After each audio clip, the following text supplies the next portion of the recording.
हमारे साथ श्री महाकाल तो किस बात की चिंता। हमारे साथ श्री महाकाल तो किस बात की चिंता। शरण में रख दिया जब माथ तो किस बात की चिंता। शरण में रख दिया जब माथ तो किस बात की चिंता। हमारे साथ श्री महाकाल तो किस बात की चिंता। नमस्कार दोस्तों, कैसे हैं आप लोग। मैं विवेकानंद मिश्रा, जनपद देवरिया, उत्तर प्रदेश से आप सभी लोगों का अपने चैनल पे बहुत बहुत स्वागत करता हूं, वंदन करता हूं, अभिनंदन करता हूं। आइए, जितने भी प्यारे प्यारे बच्चे इस चैनल से जुड़ते हैं उन सभी बच्चों का इस चैनल पे बहुत बहुत स्वागत है, बहुत बहुत वंदन है और बहुत बहुत अभिनंदन है।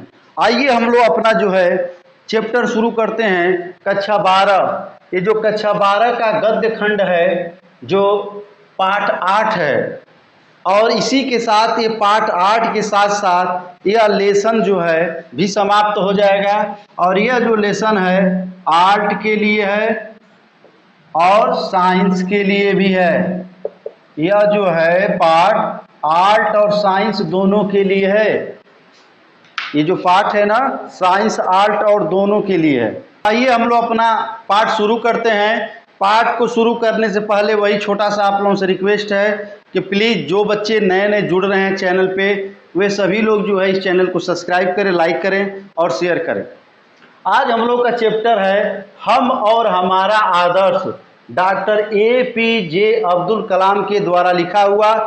इनको मैं अपना गुरु भी मानता हूं, क्योंकि भारत के मिसाइल मैन के भी नाम से जाने जाते हैं और भारत के सबसे उच्च पद जो राष्ट्रपति का पद होता है उस पद पर भी वो सुशोभित हुए थे।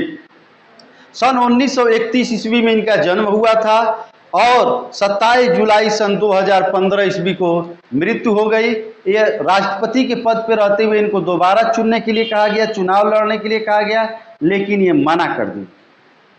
तो आइए हम लोग इनके बारे में पढ़ते हैं। आर्ट और साइंस दोनों बच्चों के लिए है और यह हम लोग का गद्य खंड का सबसे आखिरी चैप्टर है, आखिरी पाठ है। इसके बाद से हम लोग का गद्य खंड क्या हो जाएगा, समाप्त हो जाएगा। और हम लोग कल से क्या पढ़ेंगे, पद्य खंड पढ़ेंगे। गद्य का चैप्टर बंद हो जाएगा और कल से हम लोग जो है पद्य पढ़ेंगे। तो आइए हम लोग शुरू करते हैं। हम और हमारा आदर्श। हम मतलब मैं, और आदर्श का क्या मतलब होता है, कौन बताएगा? आदर्श के बारे में कौन बताएगा, कोई बताएगा? जीवन शैली। हम अपनी जीवन शैली को कैसे बिता रहे हैं, किस ढंग से बिता रहे हैं अपने जीवन को, इसी के बारे में इसमें लिखा गया है हमारे अब्दुल कलाम साहब के द्वारा। तो आइए हम लोग पढ़ते हैं अब्दुल कलाम जी क्या कहते हैं कि मैं खास तौर से युवा छात्रों से ही क्यों मिलता हूं। कलाम जी कह रहे हैं कि मैं खास करके, कलाम जी खास करके जो नौजवान लोग थे ना, जो लोग युवा वर्ग थे, उन्हीं से वो मिलते थे। इस सवाल का जवाब तलाशते हुए मैं अपने छात्र जीवन के दिनों के बारे में सोचने लगा। कलाम जी क्या कह रहे हैं कि मैं खास तौर से जो नौजवान लोग होते हैं, जो युवा वर्ग होता है, मैं उन्हीं लोगों से मिलता हूं। इस सवाल का जवाब मैं ढूंढने के लिए, तलाशने के लिए, तलाशने का मतलब होता है जवाब को ढूंढना, इसको ढूंढने के लिए मैं अपने छात्र जीवन में, यानी बैक के दिनों में, जो बीता हुआ समय है, मैं छात्र के दिनों में के बारे में मैं सोचने लगा कि मैं भी कैसे छात्र था, मैं भी कैसे विद्यार्थी था। उसके बारे में वो क्या करने लगे, विचार विमर्श करने लगे, सोचने लगे। रामेश्वरम द्वीप से बाहर निकलकर यह कितनी लंबी यात्रा रही है, क्योंकि आप लोगों को पता है कि अब्दुल कलाम जी रामेश्वरम में इनका जन्म हुआ था। इनके पिताजी एक मछुआरे थे, मछली पकड़ करके उसको बेचते थे और उन्हीं से जीवन यापन चलता था। बहुत गरीब फैमिली थी इनकी। यह बचपन में पेपर बेचा करते थे, मामा के द्वारा लेकर के पेपर, जब आप लोग जीवन परिचय पढ़ेंगे तो उसमें पता चलेगा, पेपर बेचते थे। लेकिन तुलतुला करके बोलने के कारण मामा ने भी इनकी नौकरी से निकाल दिया और वह बंदा मिसाइल मैन से लेकर के राष्ट्रपति के उच्च पदों तक पहुंचा। अगर आपके अंदर इच्छा शक्ति हो तो आप कुछ भी कर सकते हैं। इसी के लिए चैप्टर ये बनाया गया है। अगर भगवान की कृपा हो और आपके मन में आपको दृढ़ इच्छा शक्ति हो तो लंगड़ा आदमी भी पहाड़ फांद सकता है। ये 2024 की बोर्ड परीक्षा क्या है, आप चाहेंगे तो कर सकते हैं और नहीं चाहेंगे तो नहीं कर सकते हैं, करना आपके हाथ में। तो क्या करें, रामेश्वरम द्वीप से बाहर निकलकर एक उन्होंने लंबी यात्रा की। पीछे मुड़ करके कभी उन्होंने नहीं देखा कि मैंने पीछे क्या किया है। तो विश्वास नहीं होता आखिर वह क्या था जिसके कारण यह संभव हो सका। वह कह रहे हैं कि मैं कहां से निकल करके कहां तक पहुंचा, इतनी मैं लंबी यात्रा की, पेपर बेचने से लेकर के राष्ट्रपति के पद तक पहुंचने तक का जो सिलसिला रहा, इस बात को मैं कैसे बताऊं, कैसे संभव हुआ, मुझे कुछ पता ही नहीं चलता है कि कैसे संभव हो पाया। मैं नहीं जानता हूं कि ये कैसे संभव हो पाया, मुझे इसके बारे में थोड़ी भी जानकारी नहीं है। क्या महत्वाकांक्षा, महत्वाकांक्षा का मतलब क्या होता है, इच्छा। अगर आपके पास इच्छा है ना, अगर आपको वो इच्छा करती है कि हम गुपचुप खाने जाएं तो आप चले जाते हैं गुपचुप खाने। आपको इच्छा करती है यह काम करो तो वह काम करने लगते हैं। उसी तरह से हमारे अंदर जो भी महत्वाकांक्षा होती है, जो मेरे मन में जिस चीज के लिए महत्व होता है, जिस चीज को करने की इच्छा होती है, जिस चीज को हमको पाने की चेष्टा होती है, वही क्या होती है, महत्वाकांक्षा होती है। कई बातें मेरे दिमाग में आती हैं, कलाम जी कह रहे हैं कि कई बातें मेरे दिमाग में आती है, मेरा ख्याल है कि सबसे महत्वपूर्ण बात यह रही कि मैंने अपने योगदान के मुताबिक ही अपना मूल्य आंका। आंका का मतलब होता है मापना। मैं आप लोगों को कई बार बता चुका हूं कि मैं किताब से ही पढ़ाता हूं। न इच्छा हो तो देख लीजिए मेरी किताब, मैं किताब से पढ़ाता हूं और आप लोग किताब लेकर के बैठ जाइए और जो कठिन कठिन शब्द है उसको पेंसिल से नोट कर लीजिए। तो उन्होंने कि आका, आका का मतलब क्या होता है, मापना। किसी चीज को मापते हैं, हम तौलते हैं, उसी को कहते हैं। वह क्या कह रहे हैं कि कई बात मेरे दिमाग में आती है, मेरे ख्याल की सबसे महत्वपूर्ण बात यह रही है कि मैंने अपना योगदान, मैंने इस देश के लिए, भारत भूमि के लिए मैंने क्या क्या योगदान किया, उसी के अनुसार, मुताबिक का मतलब होता है उसी के अनुसार मैंने अपना मूल्य, कि मेरा मूल्य क्या है उसी के अनुसार मैंने आंका। बुनियादी बात तो यह है, बुनियादी का मतलब होता है बेसिक बात, सबसे निचले हिस्से की बात, उसी को हम बुनियाद कहते हैं। जो बुनियादी बातें हैं आपको समझनी चाहिए, जो मुख्य बातें होती हैं, जो जड़ की बातें होती हैं, उसको हमको क्या करनी चाहिए, उसको हमको समझनी चाहिए कि वह यह है कि आप जीवन की अच्छी चीजों का पाने का हक रखते हैं। इस भारत भूमि पर, इस धरती पर जितनी भी अच्छी अच्छी चीजें हैं उसको पाने का सारा हक आपको है। लेकिन कैसे है इसको कलाम जी बता रहे हैं। सारी चीज आप पा सकते हैं लेकिन उसके लिए आपको पुरुषार्थ करना पड़ेगा, उसके लिए आपको मेहनत करना पड़ेगा, उसके लिए आपको कर्म करना पड़ेगा, तब जाकर के वो चीज मिलेगी। उनका जो ईश्वर की दी हुई है, जितनी भी चीजें ईश्वर ने बनाई है, जितनी भी चीजें नेचर ने बनाई है, जितनी भी चीजें प्रकृति ने बनाई है, उसके सब आप भागीदारी हैं, उसको आप पा सकते हैं।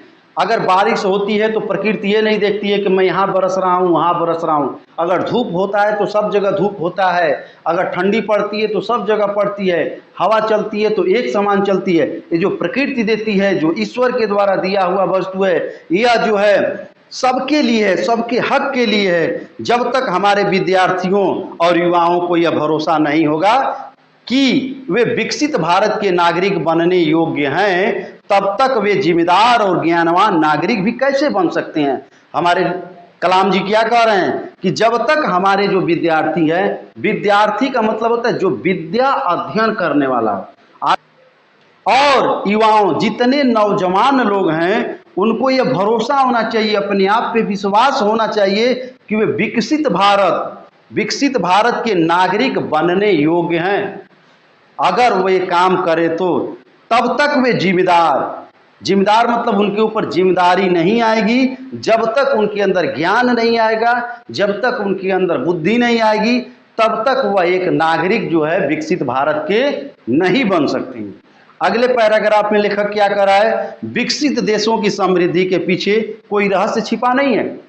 जैसे जापान हुआ, ब्रिटेन हुआ, रूस हुआ, अमेरिका हुआ, फ्रांस हुआ, जर्मनी हुआ, ये जितने देश हैं, विकसित देश हैं, विकसित राष्ट्र हैं, उनकी समृद्धि, समृद्धि का मतलब होता है वैभव, जितनी उनके पास संपदाएं हैं, आज वो बिल्कुल जो है विकसित हैं, वो किसी पे आश्रित नहीं है, वह सब कुछ अपने आप कर लेते हैं, कि पीछे कोई ऐसा जादू नहीं है, कोई ऐसा रहस्य नहीं छिपा हुआ है। ऐतिहासिक तथ्य, जो इतिहास में लिखे हुए तथ्य हैं, जो साक्ष्य हैं, बस इतना है कि इन राष्ट्रों ने, जिन्हें G8 के नाम से पुकारा जाता है, जो जितने विकसित राष्ट्र हैं, जितने विकसित देश हैं, इनको G8 नाम दिया गया है, जिसका सम्मेलन होता है कि लोगों ने पीढ़ी दर पीढ़ी, पीढ़ी दर पीढ़ी इस विश्वास को पुख्ता किया है। पुख्ता का मतलब होता है मजबूत किया है। वहां के लोगों ने क्या किया है, एक पीढ़ी से दूसरी पीढ़ी के लोगों ने ये विश्वास अपने अंदर लाया है, अपने विश्वास को बहुत मजबूत किया है, तब जाकर के समृद्धि में देश का अच्छा जीवन बिताया है। वहां के लोगों ने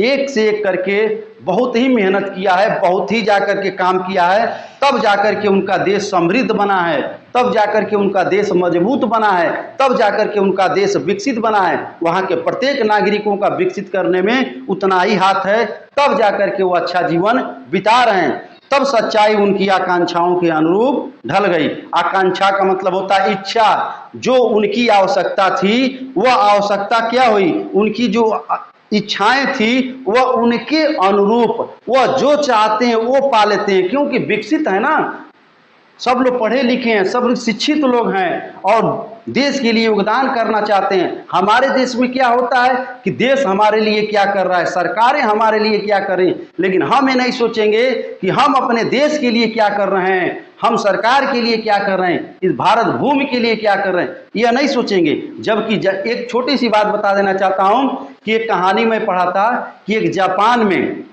एक व्यक्ति जो ट्रेन से आता जाता था, वो पोस्टमैन था, पोस्ट ऑफिस में नौकरी करता था, और एक बार ट्रेन का सीट फट गया था। वो अगले दिन अपने घर से सुई और धागा लेकर के आया और उस फटे हुए सीट को क्या किया, सिल दिया। अगर अपने देश में वो सीट होता तो लोग उंगली डाल डाल के उस सीट को पूरा फाड़ लेते और चलता तो सीटें वे घर उठा ले आते। यह अंतर है हमारे देश में और वहाँ विकसित देशों में। अगले पैराग्राफ में हमारे कलाम जी क्या कर रहे हैं, मैं यह नहीं मानता कि समृद्धि और आध्यात्म एक दूसरे के विरोधी हैं। कितना अच्छा स्टेटमेंट इन्होंने कहा कि समृद्धि यानी जो वैभव है, जो हमारा विकास है, वह जो आध्यात्म के विरोधी नहीं है। आध्यात्म मतलब जैसे हम कोई पूजा पाठ करते हैं, कोई भी चीज वंदना करते हैं, उसका विरोधी नहीं है। या भौतिक जो वस्तुओं की इच्छा रखना कोई गलत सोच नहीं है। अगर हम अपने पास कोई भौतिक चीज रखते हैं, जैसे एसी रखते हैं, पंखा रखते हैं, कूलर रखते हैं, फ्रिज रखते हैं, 4 व्हीलर रखते हैं, तो हमारे कलाम साहब कह रहे हैं ये कोई गलत बात नहीं है, ये होनी चाहिए। उदाहरण के तौर पे मैं खुद न्यूनतम वस्तुओं का भोग करते हुए जीवन बिता रहा हूँ।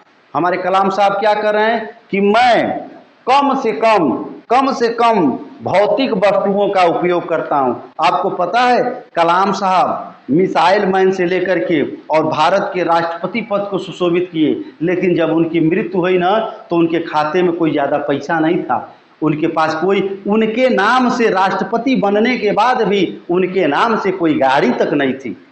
इतने महान व्यक्ति थे, अगर चाहते तो विदेश चले जाते, लेकिन नहीं, वो इतने स्वाभिमानी आदमी थे कि वो अपने देश के लिए जीना चाहते थे, अपने देश के लिए उन्होंने जिया। वो कम से कम, न्यूनतम का मतलब होता है कम से कम, वह वस्तुएं अपने जीवन में उसका प्रयोग करते थे। कोई ज़्यादा वस्तु, अगर कपड़ा 2 4 5 कपड़े उनके पास रहते थे, कोई ज़्यादा नहीं रहता था। लेकिन मैं सर्वत्र समृद्धि की कद्र करता हूँ। सर्वत्र मतलब सभी प्रकार की समृद्धियों का मैं क्या करता हूँ, कद्र करता हूँ, उन सभी समृद्धियों का मैं आदर करता हूँ प्रेम पूर्वक, क्योंकि समृद्धि अपने साथ सुरक्षा तथा विश्वास लाती है। अगर समृद्धि होगी, अगर विकास होगा तो हमारी क्या होगी, सुरक्षा होगी, समृद्धि होगी, जो अंततः हमारी आज़ादी को बनाए रखने में सहायक होगी। अगर आप समृद्धि नहीं बनाएंगे, आप विकास नहीं करेंगे, अगर आप विकसित नहीं होंगे तो आप क्या आज़ाद नहीं रह पाएंगे, आप गुलामों की तरह जिंदगी जिएंगे। और अपने आसपास देखेंगे तो पाएंगे कि खुद प्रकृति भी कोई काम आधे अधूरे मन से नहीं करती है। प्रकृति, नेचर, कभी भी कोई काम आधे अधूरे मन से नहीं करती है, पूरे मन से करती है।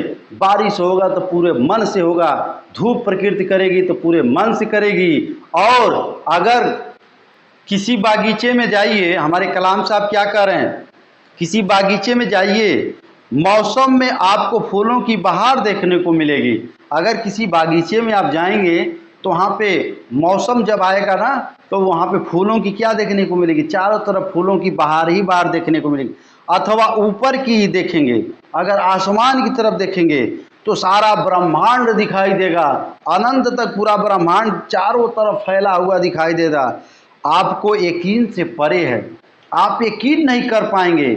आपके पास क्या होगा, पूरा यकीन ही नहीं कर पाएंगे कि कितना दूर तक ये फैला है। यकीन का मतलब क्या होता है, विश्वास। आप विश्वास, यकीन उर्दू शब्द है, विश्वास आप नहीं कर पाएंगे। अगले पैराग्राफ में हमारे कलाम जी क्या कह रहे हैं कि जो कुछ भी हम इस संसार में देखते हैं वह ऊर्जा का ही स्वरूप है। जो भी इस संसार में हम देखते हैं ना, वह ऊर्जा का ही स्रोत है। जैसे कि महर्षि अरविंद ने कहा है कि हम ऊर्जा के ही अंश हैं। ऊर्जा के ही क्या हैं, अंश हैं। अगर ये बताइए कि ये शरीर क्या है, पदार्थ है, और इस शरीर में आत्मा रूपी ऊर्जा है। अगर इस शरीर में आत्मा न रहे, ऊर्जा न रहे, तो इस शरीर की क्या कीमत है, कोई कीमत नहीं है, शरीर राख में मिल जाएगी। और अगर शरीर न रहे तो इस शरीर में ऊर्जा और आत्मा कैसे रहेगी।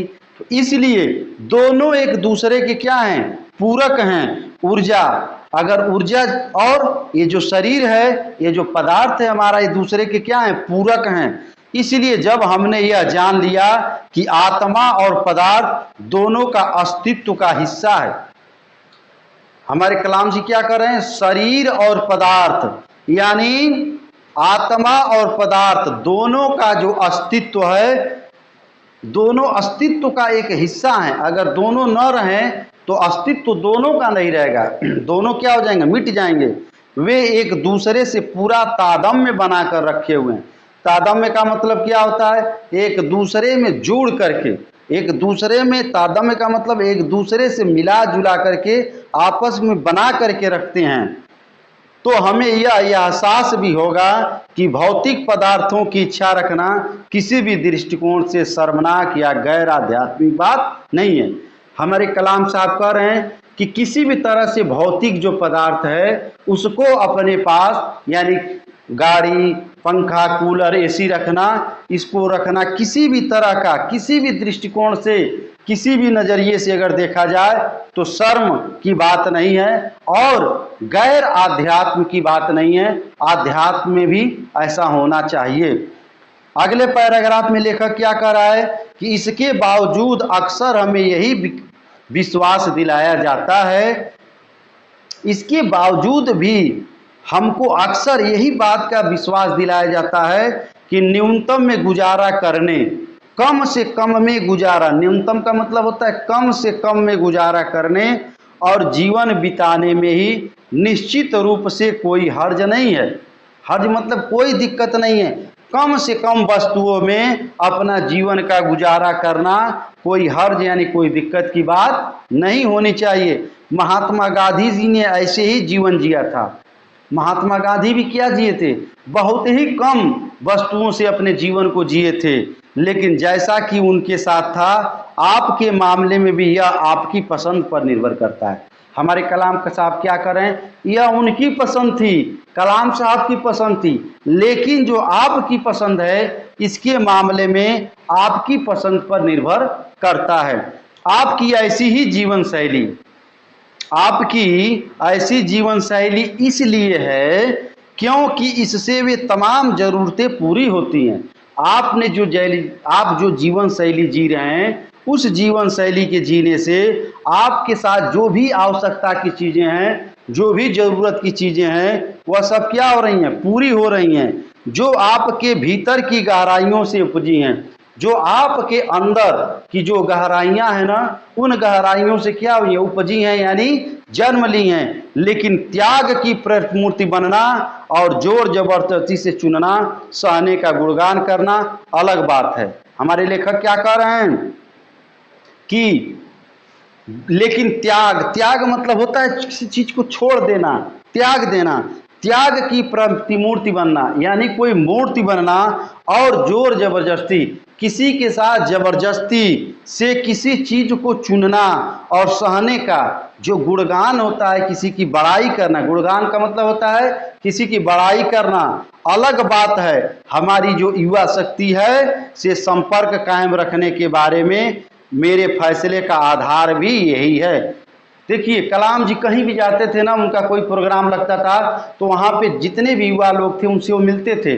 वहाँ पे कोई इंस्टीट्यूट, कोई कॉलेज, कोई आईटी कॉलेज अगर होता था तो उन लोगों से पूछते थे और वहाँ पे चले जाते थे विद्यार्थियों से मिलने के लिए। कुछ समय के बाद ऐसा हुआ कि जब भी वहाँ प्रोग्राम लगता था तो वहाँ के लोग क्या करते थे, स्कूल में पहले से ही कोई प्रोग्राम लगवा देते थे कि कलाम जी आएंगे तो जरूर क्या करेंगे, उस विद्यालय में जाएंगे।